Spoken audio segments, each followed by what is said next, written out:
بسم اللہ الرحمن الرحیم۔ السلام علیکم اسٹوڈنٹس۔ بھائی فرسٹ ایئر اسلامیات کی بک ہے اور اس کا چیپٹر نمبر 1 کا پارٹ بے منتخب آیات کا ترجمہ و تشریح، اس میں سورہ انفال ہماری 2 بھی کنٹینیو تھی۔ آج ٹاپک 5 یعنی رکوع نمبر 5 ہے۔ آیات ہے 38 تا 44۔ اس کا جو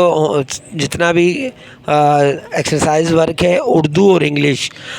دونوں کا میں نے اس میں ایڈ کر دیا ہے، آپ چیک کر سکتے ہیں۔ میں اس کی ریڈنگ اور ایکسپلینیشن کر دیتا ہوں۔ آیت نمبر 38 کا ترجمہ: اے پیغمبر، کفار سے کہہ دو کہ اگر وہ اپنے افعال سے باز آ جائیں تو جو ہو چکا انہیں معاف کر دیا جائے گا، اور اگر پھر وہی حرکات کرنے لگیں گے تو اگلے لوگوں کا جو طریقہ جاری ہو چکا ہے وہی ان کے حق میں برتا جائے گا۔ تشریح: اس آیت میں کافروں کے لیے ناصحانہ تنبیہ کا بیان ہے، یعنی خبردار کیا گیا ان کو، اے پیغمبر آپ کفار سے فرما دیں کہ اگر وہ اپنی برائیاں چھوڑ کر تمہاری اطاعت قبول کر لیں تو ان کی سابقہ نافرمانیاں معاف ہو جائیں گی، کیونکہ سیدنا رسول اللہ صلی اللہ علیہ وسلم نے فرمایا ہے کہ بے شک اسلام قبول کرنے سے پچھلے گناہ مٹ جاتے ہیں، یہ بشارت دی گئی ہے۔ اور اگر وہ اپنی اسی بدعمالی اور اسلام دشمنی کی طرف لوٹ جائیں تو انہیں یاد رکھنا چاہیے کہ گزشتہ لوگوں اور قوموں کے ساتھ کیا ہوا تھا، اور بدر میں خود ان کے ساتھ کیا ہوا، ان کے ساتھ اب بھی وہی عذاب والا معاملہ اختیار کیا جائے گا۔ تو بھائی انعام کے طور پہ ان کو یہ کہا جا رہا ہے کہ تمہارے پچھلے گناہ معاف، اور اگر تم دوبارہ وہی حرکتیں کرو گے تو پھر قرآن میں جو ذکر آئے ہیں پرانی قوموں کے، تو پھر تمہارے ساتھ وہی عذاب تمہیں دیا جائے گا۔ آیت نمبر 39 کا ترجمہ: اور ان لوگوں سے لڑتے رہو یہاں تک کہ فتنہ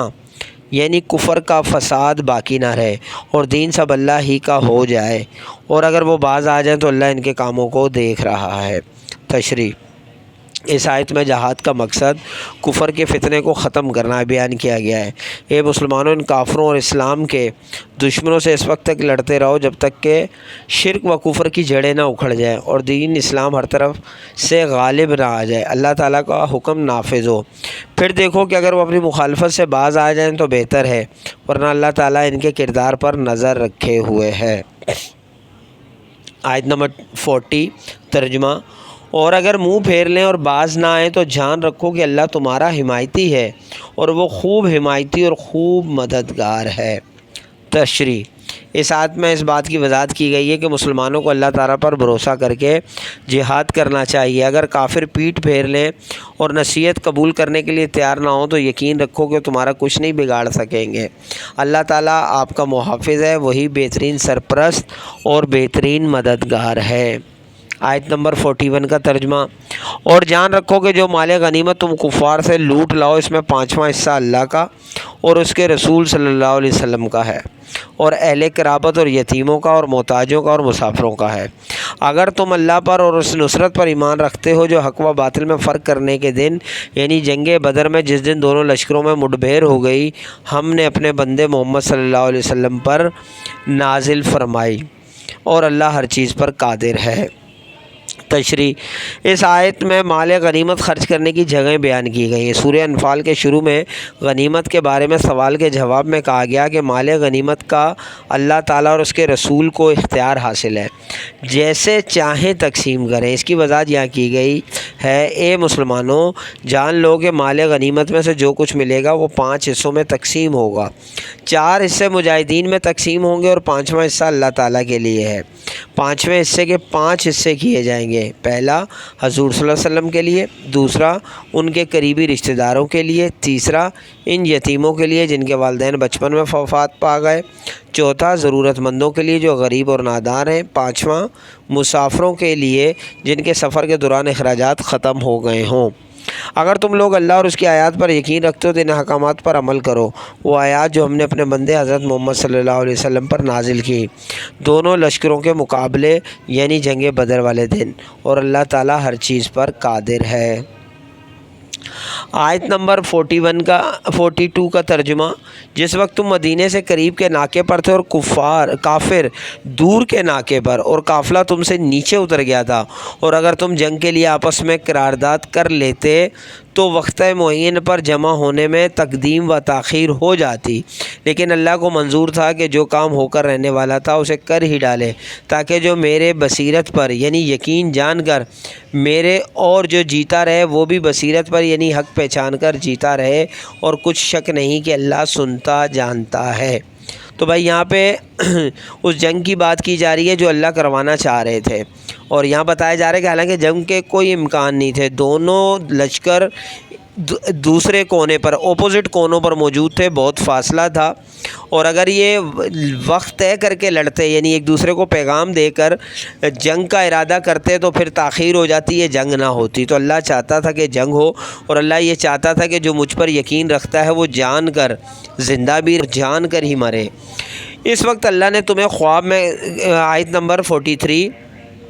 اس وقت اللہ نے تمہیں خواب میں کافروں کو تھوڑی تعداد میں دکھایا، اور اگر بہت کر کے دکھاتا تو تم لوگ جی چھوڑ دیتے اور جو کام درپیش تھا اس میں جھگڑنے لگتے، لیکن اللہ نے تمہیں اس سے بچا لیا، بے شک وہ سینوں کی باتوں تک سے واقف ہے۔ اس آیت میں یہ بتایا گیا کہ اللہ نے خواب دکھایا، خواب میں کافروں کی تعداد تھوڑی دکھائی، ٹھیک ہے، اور سامنے بھی ایسے ہی ہوا، ریل میں بھی تھوڑی دکھائی جا رہی تھی، تاکہ یہ لوگ حوصلہ رکھیں اور دل نہ چھوڑے، ورنہ یہ آپس میں بحث مباحثہ شروع کر دیتے، کیونکہ اللہ سینوں کی باتیں بھی جانتا ہے۔ اور اس وقت جب تم ایک دوسرے کے مقابل ہوئے تو کافروں کو تمہاری نظروں میں تھوڑا کر کے دکھاتا تھا، اور تم کو ان کی نگاہوں میں تھوڑا کر کے دکھاتا تھا، تاکہ اللہ کو جو کام کرنا منظور تھا اسے کر ڈالے، اور سب کاموں کا رجوع اللہ ہی کی طرف ہے۔ تو یہاں اللہ نے یہ بھی کیا کہ کافروں کو تو کم دکھایا، مسلمانوں کو وہ کم نظر آ رہے تھے، لیکن کافروں کو مسلمان بھی کم نظر آ رہے تھے، وہ اللہ نے دکھائے، کیوں کہ ایسا نہ ہو کہ کافر نہ بھاگ جائیں۔ اللہ یہ چاہتا تھا کہ مسلمانوں کے دلوں سے خوف نکل جائے، ایک بار جنگ ہو جائے، جب جنگ ہوگی اور جنگ میں فتح ہوگی، نصرت ہوگی، تو مسلمانوں کے دل سے کفار کا خوف اور جنگ لڑنے کا خوف نکل جائے گا۔ تو اللہ نے یہ تدبیر کی۔ تشریح، ان آیات میں جنگ بدر کے فیصلہ کن دن کی صورتحال بیان کی گئی۔ وہ دن یاد کرو جب آپ جنگ کے لیے مدینے کے قریب تھے اور کفار کا لشکر دور تھا، جبکہ ابو سفیان کا قافلہ آپ سے نشیبی ساحلی راستے سے بچ نکلا، سمندری راستے سے فرار ہوا، اور ایسے میں آپ کا مقابلہ مشرکین کے لشکر سے ہوا، اور اگر تم ایک دوسرے سے لڑنے کے لیے ایک دن مقرر کرتے تو دونوں نہیں پہنچتے، لیکن اللہ تعالیٰ نے اچانک آپ کا مقابلہ کفار سے کر دیا، تاکہ اللہ تعالیٰ اسلام کی مدد اور کفر کو ختم کرنے کا اپنا فیصلہ مکمل کر دے، اور اللہ تعالیٰ جو فیصلہ کرتا ہے وہ ہو کر رہتا ہے۔ حالانکہ یہاں مسلمان جو نکلے تھے وہ ابو سفیان کے قافلے کو لوٹنے نکلے تھے، کیونکہ جو ابو سفیان کا قافلہ تھا اس میں مال غنیمت یعنی وہ تجارت کر کے آ رہا تھا، اور اس میں لڑنے والے لوگ نہیں تھے، لیکن اللہ نہیں چاہتا تھا کہ اتنی جو ہے آسانی مسلمانوں کو ملے اور وہ اس کے عادی ہو جائیں، تو اللہ نے ان کو اس لشکر سے ملوایا جو لڑنے کے لیے، یعنی جو ابو سفیان کے قافلے کی حفاظت کے لیے ابو جہل لشکر لایا تھا اس سے لڑائی کروائی، تاکہ یہ طے ہو جائے اور مسلمان جو ہے وہ حوصلہ پکڑیں۔ درج بالا آیات میں بیان کیا گیا ہے کہ اگر مسلمان اور کفار لڑائی کے لیے ایک وقت مقرر کر لیتے تو اس پر نہ پہنچ پاتے، جبکہ اللہ تعالیٰ نے جنگ کا فیصلہ کر لیا تھا اور اس کے اسباب بنائے، جس کی وجوہات اس نے خود بنائے تھے۔ ان میں سے ایک یہ تھا کہ کفار کی کثیر تعداد کے باوجود حضور اکرم صلی اللہ علیہ وسلم اور صحابہ کرام رضی اللہ تعالیٰ عنہم کو ان کی تعداد کم کر کے دکھائی گئی، اور مسلمان بھی کافروں کو کم نظر آئے۔ اس بات کی طرف اشارہ کرتے ہوئے بتایا گیا کہ اے پیغمبر یاد کیجئے، جب اللہ تعالیٰ نے آپ کو کفار کم دکھایا، اگر وہ زیادہ کر کے دکھاتا تو تم لوگ سست پڑ جاتے اور جنگ سے متعلق اختلاف کر بیٹھتے، لیکن اللہ تعالیٰ نے اس بات سے بچا لیا، بے شک وہ سینوں کے راز جانتا ہے۔ اور اے مومنو، جب آپ جنگ میں تھے تو مشرکین کو آپ کی نظروں میں کم دکھائے گئے اور آپ ان کو کم دکھائی دیتے تھے۔ یہ سب اس لیے کیا تھا کہ اللہ نے جو فیصلہ کیا تھا وہ پورا، اور تمام معاملات کو اسی کی طرف لوٹ کر جانا ہے، اور اس کی مرضی اور اس کا فیصلہ ہر جگہ غالب ہوتا ہے۔ تو یہ بھائی پورا چیپٹر تھا، اور اس میں مطلب ٹاپک 5 تھا یہ، اور اس میں یہ تشریح مطلب آیات تھیں۔ اس کا اگر سوالات دیکھے جائیں تو بھائی اس میں پہلے سوال میں 2 آیات کا ترجمہ اور تشریح ہے وہ میں نے کر دی۔ سوال نمبر 2 جو ہے لونگ کا مال غنیمت کی تقسیم کا اختیار کس کو ہے اور اس کا طریقہ کار کیا ہے، تو یہ بھی ایک آیت کا ترجمہ اور تشریح ہی ہے۔ بے میں دیکھا جائے تو 3 شارٹ کویسچن تھے، جہاد کب تک جاری رکھا جائے، تو یہ بتا دیا گیا کہ جب تک وہ کافر مطلب اپنی بات سے پھر نہ جائیں اور وہ سیدھے رستے پر نہ آ جائیں۔ اور اللہ تعالیٰ نے غزوہ بدر میں مسلمانوں کی کامیابی کے لیے کون کون سے خصوصی انعامات اور احسانات کا ذکر فرمایا، یہ بھی میں نے اپنے پاس سے آنسر لکھا ہے۔ اور تیسرا یہ جو آیت ہے اس سے کیا مراد ہے، تو اس سے مراد ایک دوسرے سے مطلب ایک جو ہے مدینے والے کونے پہ تھے اور دوسرے والے کونے پر تھے، تو یعنی دوری کا فاصلہ اس میں بتایا گیا ہے، تو وہ بھی میں نے اپنے پاس سے سولو کر دیا۔ اس کے علاوہ 3 MCQs ہیں، ان کو بھی سولو کر دیا ہے۔ آئی ہوپ کہ چیز اچھی طرح سمجھ آئی ہوگی۔ نیکسٹ ویڈیو میں ملتے ہیں، جب تک کے لیے اجازت دیجیے، اللہ حافظ۔